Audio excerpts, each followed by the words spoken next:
welcome back to Capybara Go, and today we are doing this Skysplitter build. One of the most damaging, powerful builds ever, but at the same time not free-to-play friendly, that has a lot of requirements. So if you are a free-to-play player, you probably will have issues with that, but you won't have any issues if you will like and subscribe to this video to promote it in YouTube algorithm. I will really appreciate that. The problem of the Skysplitter build that at Legendary it might not be that great, because that 5% of target's current HP is a lot, like it's very important.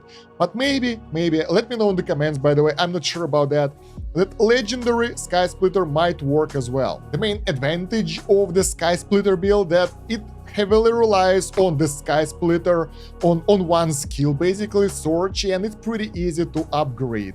The disadvantage though that you need pretty high combo rate, and you will need to get lucky with the Sorchi skills during the run, along with the skills that will upgrade your damage and other things for survivability. And survivability might be an issue, because unlike bow builds, with the Skysplitter, you don't really have any reliable way of health recovery other than Sorchi heal if you will get it. That's one skill that you need to get. So let's go over the requirements. The Skysplitter at least Legendary. Obviously, if it's not Legendary yet, it will be easier to create non-S weapon back to the Legendary, and that will do more damage to the enemies and it will be more reliable. So any build require at least S tier Legendary weapon upgraded as much as possible. Mythic one would be way better, and getting Mythic to the higher level will provide more combo rate, so it will be more steady source of damage. But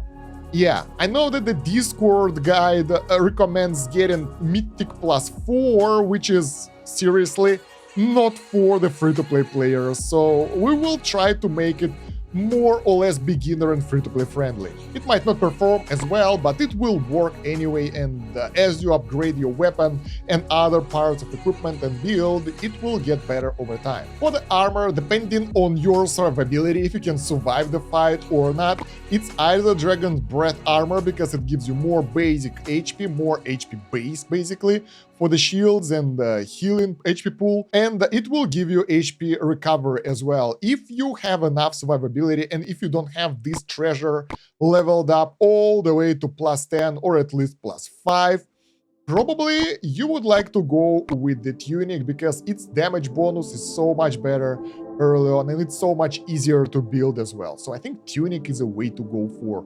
most people if they don't need survivability bonuses. For the rings, Judgment Ring is a way to go, because Sorchi is a skill thingy, and those bonuses will help quite a lot. You can get 2 rings if you want to, up to you. The only problem with 2 Judgment Rings that later on, first of all, their mythic bonus is unique passive, so you won't get anything from the second ring other than those crit rate and extra bolts and extra crit rate over here. Those bonuses here, unique passives, they don't stack as well. So at some point you would like to use 1 Judgment Ring, but early on getting 2 of those is good enough for extra damage. Using Guardian's Ring is always an option for additional survivability, because that shield helps you out quite a lot, and they are easier to build. So while you are saving up enough rings for the Judgment Ring, you can use the second as a Guardian Ring with extra attack stats because of the higher rarity of the ring itself. That's a good option, and I recommend you guys to experiment with your own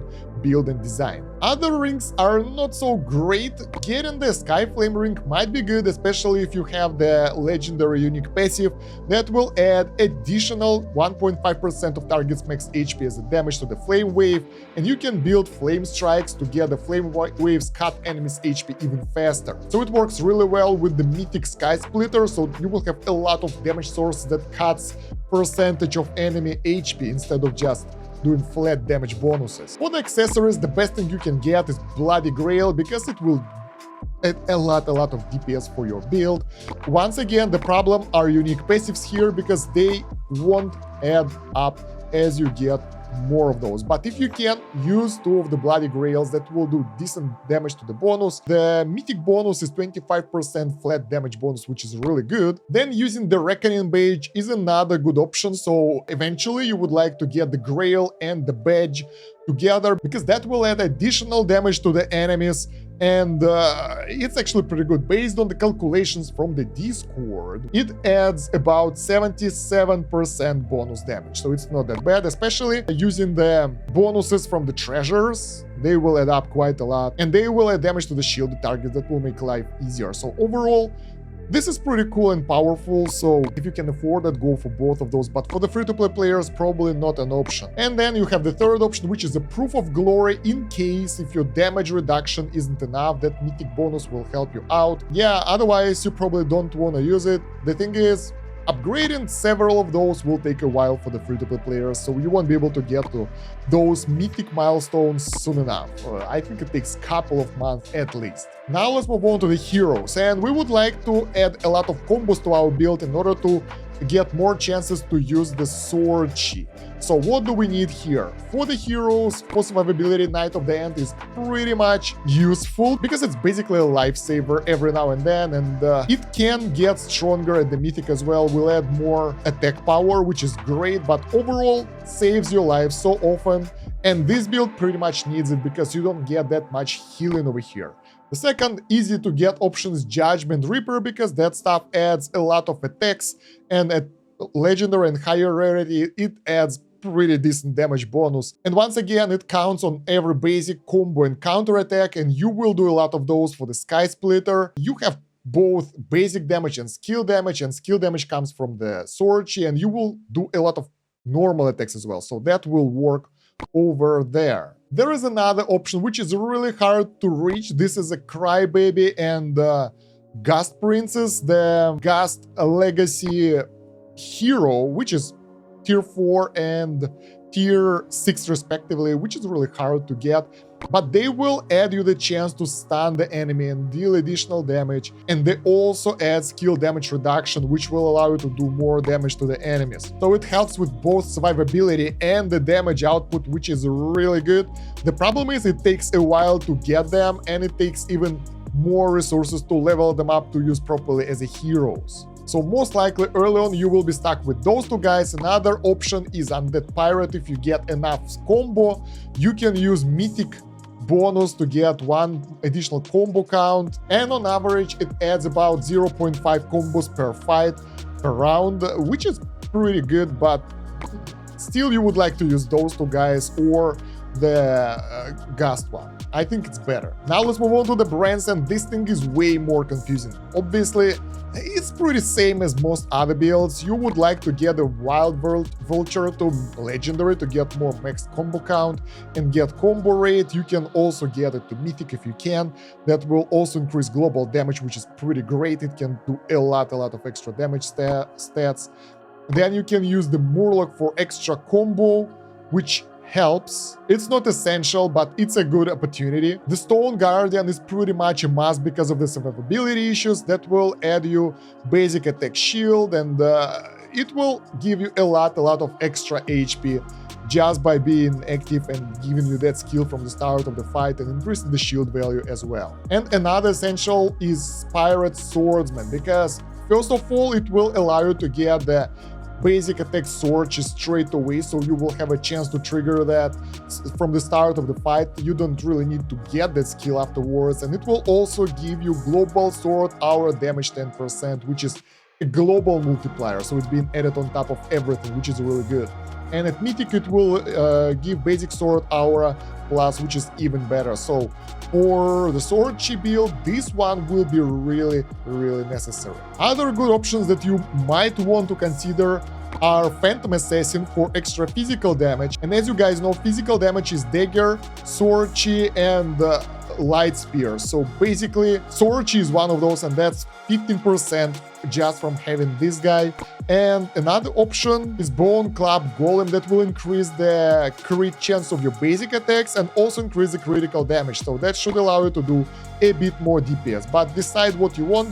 Make sure that you get the guys that are required: Wild Vulture and the Stone Guardian, and obviously the Pirate Swordsman. For the advanced mounts, there are not that many options, and you really would like to use Diego, because that will give you additional combo count and combo rate will be increased. So overall, it's a no-brainer for this build and it's a must-have, and there are no replacement for this. It's worth more than everything. Another opportunity is getting the toffee for extra damage reduction if you are still dying, but that will lower your damage quite a lot. So you, as always, you will balance out your survivability and damage depending on the stage of the game, and you should try to get the damage reduction bonuses from the pet build instead. So yeah. As for the artifacts, we have specific sword chi artifact over here, Heaven's Mark. Every 4th sword chi trigger to release 1 unrivaled sword chi dealing 500% attack damage.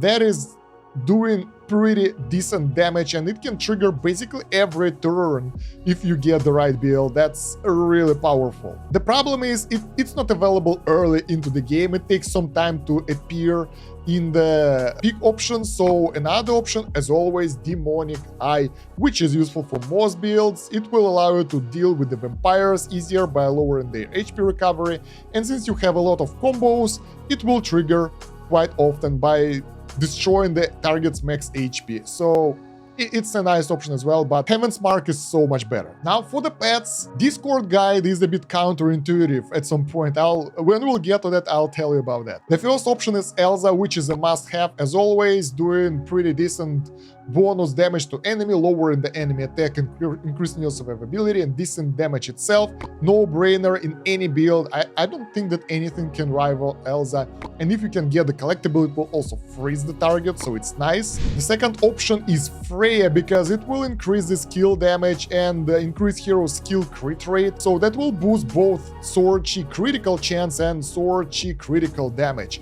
And that's a lot, because it stacks up to 3 times, and the bonuses are really dope. By the way, this one isn't fixed here, it should be higher. Check the wiki for more info, guys, the link in the description. And the next option is Unicorn, and Unicorn is buffing the crit rate, basically. So it doesn't add anything else. It does pretty decent damage based on its own skill, and when you get the treasure, it will do damage based on the hero's critical damage.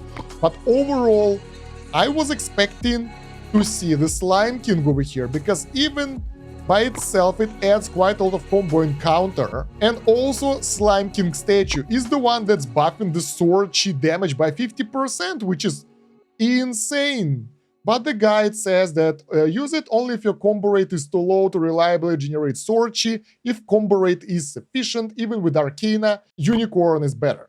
I think this is for end game whales. Early game, if you're just building up, this will be a no-brainer, because usually you don't have that much of a combo. If you have 100% combo, maybe then you might want to switch out. But yeah, I think this bonus from the collectible for the sword chi is really good. There are additional sword chi bonuses and combo bonuses over here, so give it a go yourself. I think this one will be better. Now let's move on to the inheritance. Here you would like to go with the Gust if you have enough combo, so all those bonuses for skill damage and everything are really great, so this is a no-brainer. It's really hard to level up and hard to build if it's not ready yet, if you are a newer player, or if you don't have enough combo chance, then you go with the Bone Legacy to get the extra combo rate from this one, combo damage and other sources for the combo, which can be pretty good as well. That will help you to utilize your combo count way better. Let's move on to the skills, and the skill set for the Skysplitter build are a bit different from everything else. As always, the new build, the new skill set. I might do a tier list for the Skysplitter build separately. If you want that, let me know in the comments. And basically, what do we want here? War Veteran is always nice for increasing extra attack, Trinity Force for extra combo, counter, and critical rate, really good. Then we have Super Sword Chi. Sword Chi becomes Super Sword Chi, and that increases the damage of the Sword Chi, really powerful. Combo Spirit, another good option, especially if you don't have enough combo, and it also increases the number of combos you can get, so it's really good for high combo builds. Then let's go over the legendary skills. Daggers are not that great for those builds because you mainly use the normal weapons. Combo Mastery is a lifesaver for extra attack and extra combo rate. You can get Combo Mastery Plus as well. Counter Mastery, not so much, but still good. It adds you lifesteal, so all your combo attacks and everything can lifesteal if you get enough lifesteal rate from this one, so that's pretty serious bonus. Crit Mastery will allow you to crit with the basic attacks more and increase critical damage for everything, so that will boost all your damage quite a lot. Recovery Sorochi. Now this skill is the one that I was talking about, the one that allows you to heal with every Sorochi for each enemy hit, and since Sorochi goes through the enemies, it allows you to recover, like if there are 2 enemies, by 6% of the HP, so that will add a bit of recovery, but it's not that much. Let's say we release 4 Sorochi per round, and that's 12% basically per enemy. It's not that much, so it's not that great. There is also a Shrink spell that will lower enemy attack, really good as always. And another good opportunity here is Royal Crown to increase your attack and HP pools. And I think that's about it from the legendary skills. Everything else is pretty situational, it's up to you. But you might have different opinions, so if you have that, share it in the comments. That will give us more info before we'll make a tier list. For the common skills, probably you would like to skip most daggers, because this build is focused on that. You would like to boost your normal attacks. Try to avoid special attacks because they will dilute the skill pool, so getting like round light spear, for example, will allow you to get a lot of light spear upgrades which you might not need. So yeah, if you have the firing, go with the fire strike skills over here. If not, well, don't do that. Getting the basic attack shield if you don't have it is a good option. Rage shield is situational here because you don't get that many rage triggers. Light spear shield might be good if you get a couple of light spears for extra survivability though. Hits, icy spike and other icy spike sources might be good for extra freeze chance, and applying the debuffs from the icy spikes on the enemy. We'll get to that in a second. Getting the dodge is a good option because it's better not to take damage altogether than to heal it, so that will give you chance to survive tougher attacks, and you might also avoid the enemy ultimate, which is good. And then we get to the interesting part. We get a lot of those basic attack options that will help you out, not by much, but still. Basic attack, icy spikes will allow you more icy spike triggers and, well, overall higher chance to freeze the target. Poisoned weapon, I don't recommend that unless you want to get the poison damage, like damage to the poison targets. Basic attack Sorochi will be available by default for you if you get the right brand. And by the way, guys, Sorochi deals 70% of the attack, so that's a really powerful skill by default. Other skills here are situational. If you wanna focus on more basic attack, you can boost that. You can actually get the bolts with your basic attacks in order to use the shock discharge from time to time, depending on your situation and what you get during the run. But what you would like to get are combo bonuses here because they're good, lifesteal bonuses so you can heal from your normal attacks as well, and frostbite that will reduce the enemy attack, and it's available only once you get the icy spikes. Feeling freeze is another good option to increase your damage to enemies that are hit by the icy spikes, so that's a good opportunity. And yeah, I think those are all the major skills that you would like to focus on. Other than that, you need to experiment and figure out which works for you, because Skysplitter Build playstyle is a bit different from one person to another. You can find the whole list of skills on the wiki, the link in the pinned comment and the description. So yeah, guys, the Skysplitter is considered to be one of the most powerful builds contending the Reaper staff in terms of the damage, and it's more based on the weapon damage and basic attack damage and adding skill from the Skysplitter, which is the physical damage. So let me know what do you think of this guide. Do you use the Skysplitter or you want to go with this one? And make sure to do one thing, and that's not only liking and subscribing the video, which is important, but picking the right build. Picking the only build that you would like to focus on, because getting all those equipment pieces is taking a while and it's very expensive, and you can't build several of them at the same time. You will never finish them. So build one, focus on that, and decide to go that way. In any case, let me know in the comments what do you think about this build, and if you want to see more other guides, on Capybara Go, let me know as well. Don't forget to like the video, subscribe to the channel, and check out the video description and the pinned comment for the links, the playlist with the rest of Capybara Go videos, the wiki with more info on the game, LD player link so we can play it on the PC like I do over here, and my Discord because it's a nice place to talk, so why the hell not? Other than that, guys, thank you very much for watching. It's been Kosh. Have a good one. Bye.